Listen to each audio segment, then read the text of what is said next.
But those are your latest headlines. Hello and welcome to France 24. I'm Louise Hannah. If things do not change, the future is likely to be one of brutal repression, massacres, sectarian violence and even all-out civil war. Peace envoy Kofi Annan's bleak prediction for Syria after admitting on Thursday that his six-point peace plan isn't working.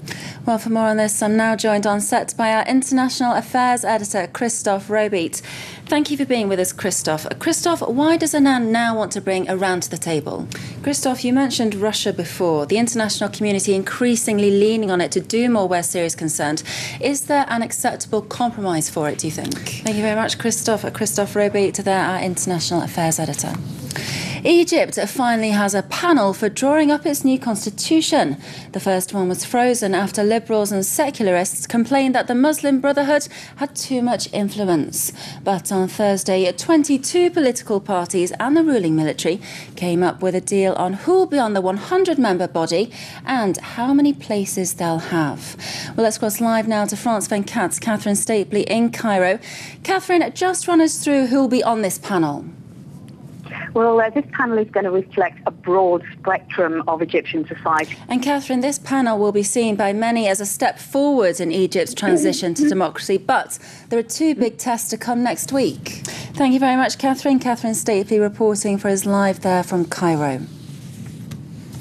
African leaders and the UN have taken another step towards using force to wrestle northern Mali out of the hands of Tuareg rebels and the Islamist group Ansar Dine. Well, 2 days away from France's parliamentary elections, and many eyes are on the industrial town of Hénin-Beaumont in the north. That's because two leaders from the opposite ends of the political spectrum are slugging it out for votes. It's the Left Front leader Jean-Luc Mélenchon versus the National Front head Marine Le Pen. Both have been campaigning hard for support in the town, but now there are accusations that dirty tricks are being played. And Euro 2012 kicks off this Friday in Poland and Ukraine. But a diplomatic standoff is threatening to overshadow what happens on the football pitch. That's because the UK, France, Germany and the EU have all said they won't send officials to the matches over the treatment of former Prime Minister Yulia Tymoshenko. Well, that wraps this edition, but do stay with us. We're back in 20 minutes.